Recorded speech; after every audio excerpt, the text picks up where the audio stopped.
Welcome back, HorrorFam. Like a blast from the past, it's Dr. Briggs with Talk Horror. And if you're ready to hit rewind, then tonight, I've got something scary to show you. If you were to dub the 1970s as horror's golden age, then I'd have little problem agreeing with you. The Texas Chainsaw Massacre, Black Christmas, and The Exorcist all came out within the same 2-year span, and all changed the game forever. By the latter end of the decade, we had such franchise starters as Halloween, the Amityville Horror, and Alien, all of which are still recognizable moneymakers today. When asked which films still hold up from the 1970s, the casual horror fan will normally rattle those off like a reflex. But I think the 1970s had a lot more to offer, and that when you dig, you can find a lot of obscure horror flicks that have just as much to bring to the table as those famous few. In this video, I'll be recommending 5 that I feel deserve the same sort of recognition. If it was written by Stephen King, directed by George Romero, or starring Vincent Price, it's not going to show up on this list. These films are the hidden gems of horror that are both really hidden and really precious. These are the horror films that should get mentioned in the same breath as the Halloweens, Dawn of the Deads, and Exorcists, but that you may have never even heard of. 5 films from the 1970s that should be horror classics. The Return of Count Yorga. When people ask me to give my favorite vampire movies, The Return of Count Yorga is always one of the first ones I'll name, even if it makes everyone else in the room say, huh? A superior sequel to a fairly generic original, the title character is played with a cruel sort of power by his original actor Robert Quarry. Only this time, the script, sets, and direction are all on par with his performance. There's a lot of really off-kilter, really effective scenes in this one. The opening in which a kid runs across a graveyard, not noticing arms emerging from the graves behind him. The scene in which Yorga's brides break into a victim's home and slaughter everyone but a single captive. And another in which the captive in question hears her name being called from every corner of the Count's lair. It's actually pretty rare that a modern horror film packs as many thought-out suspense pieces into its runtime. You usually get one big one and a bunch of scattered throwaway jump scares.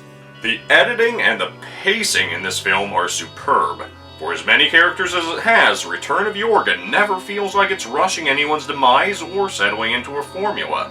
And it's none more apparent than in the film's climax, which is pure, controlled chaos. It's got a sense of genuine intensity that no Dracula movie can match. So why isn't it already a classic? Well, the soundtrack in the film is all violin and old-school synthesizer, which runs the gamut from fantastically creepy to borderline grating on occasion. You like this kind of music? Only when played well. And there are a couple of shots that come off as goofy from a modern perspective, due to dated makeup effects or actors not entirely selling their physical performances. But if you suspend your disbelief, there is an earnestness of execution that partially sells even those scenes. Kind of like how you can overlook some of the stagier moments from the original Evil Dead.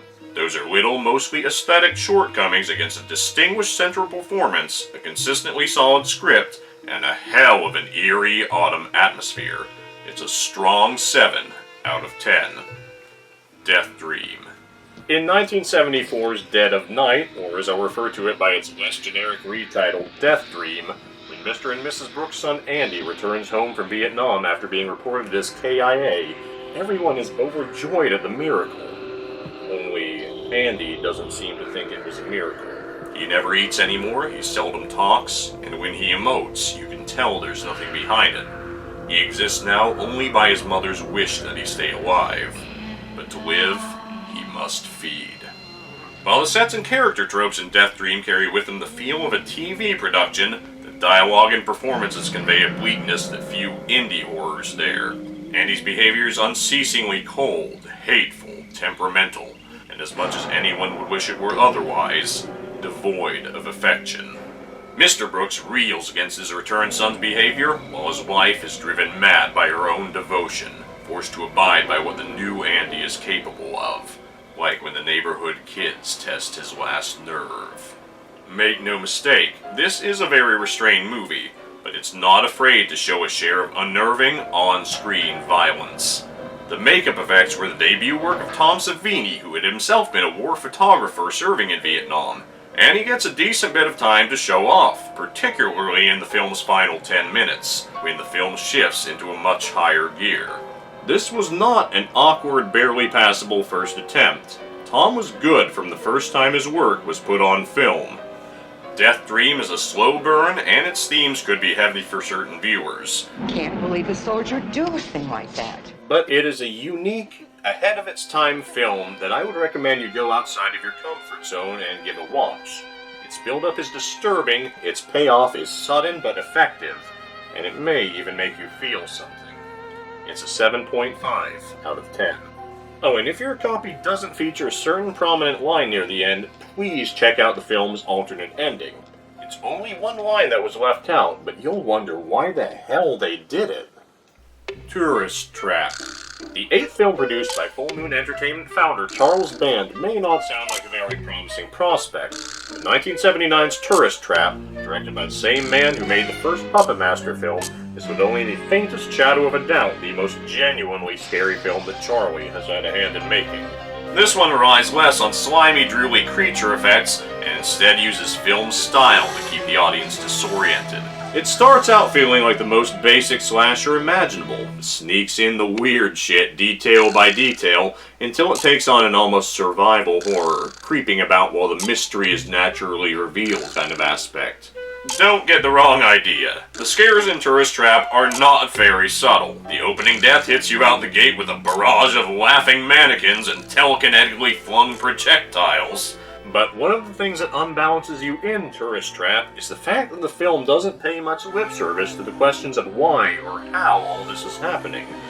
This is not happening! Nobody asks why the killer can move things with his mind or why he's taken to murdering strangers. It's all just part of the surreal nightmare we've been introduced to. And there are several touches of the uncanny here that just sell the whole nightmare thing. Davy's voice, which is gravelly but contains the tone and speech patterns of an immature boy. Isn't she pretty? To the shot composition, which is littered with more mannequins than Laurie Strode's attic, to the protracted build-up to the death scenes, the most distressing of which features a cast being made of a hitchhiker's face, without ventilation. So, why isn't it already a classic? Well, because at its core, it is still a pretty basic slasher.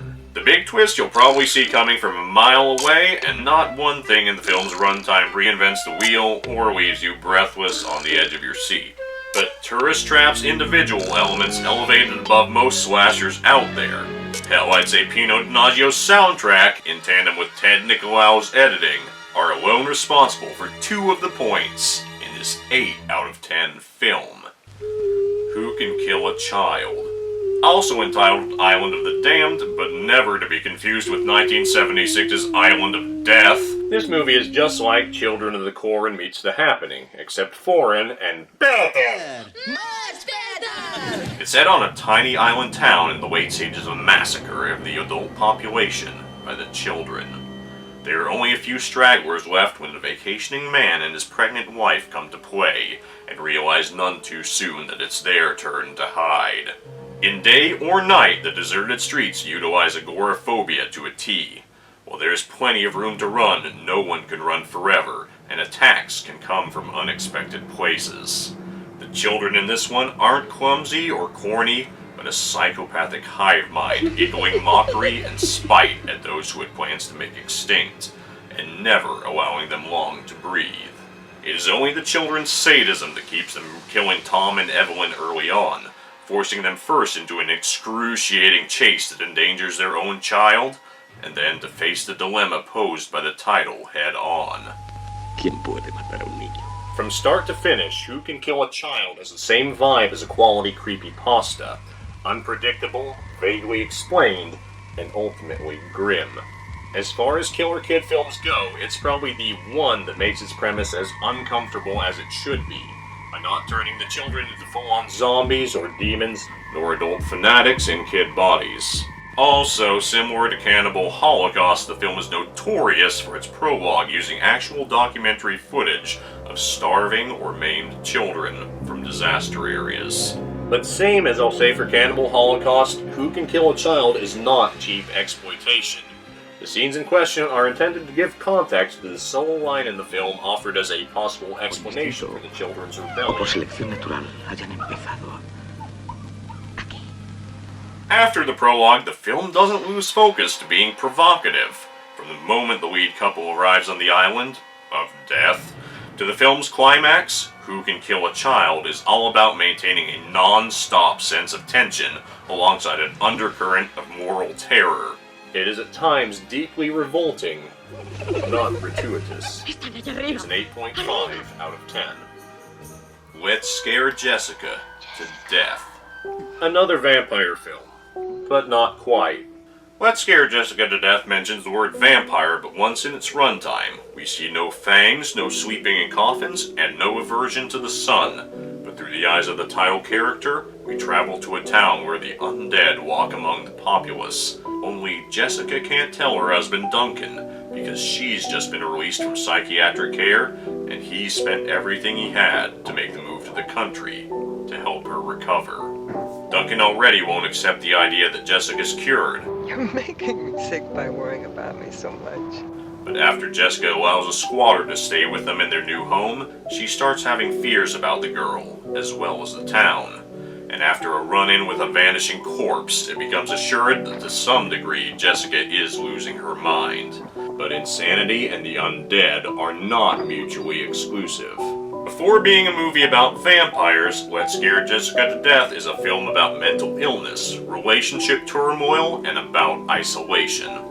I believe that some sense of isolation, some sense that our heroes are cut off from anything that could aid them, is essential to any great horror flick. This is one of the most isolated feeling horror films of all time. Jessica cannot trust Duncan to be her ally. Duncan cannot rely on Jessica to be honest with him. Most everyone in the town is openly hostile, and urban poverty awaits them if they go back home. No one in the film has any real support system, which makes them all easy prey. You'll never believe me again. No one will. Whether you watch through the film believing that the voices in Jessica's head are all delusion, or that there's truth in the town's rumors, and there's no obvious answer in the film, it won't matter, because in either interpretation, no one's going to save her from being scared to death. Between the cold, lonesome cinematography, a score which jumps nimbly between the moods of melancholy and sheer terror, and the fact that director John D. Hancock is apparently an unsung master of creepy callbacks, there's no reason why this film shouldn't already be a classic. Don't say I'm getting carried away. I don't think Let's Scare Jessica to Death is one of the best movies of all time, just one of the scariest. It's a 9.5 out of 10. And the next time you're in the mood for a throwback horror fam, rather than putting on an old standby, check out one of these instead and tell me what you think. But it won't be easy. You'll die of fright. I'm confident that at least one of these 5 will leave you checking every corner of your home for the boogeyman. And if you'd like me to give a more in-depth review on any of these films, or have some hidden classics of your own to recommend us, drop a comment below, and you may even inspire a future vid. Until then, I'm Dr. Briggs with Look Horror, Listen Horror, Talk Horror.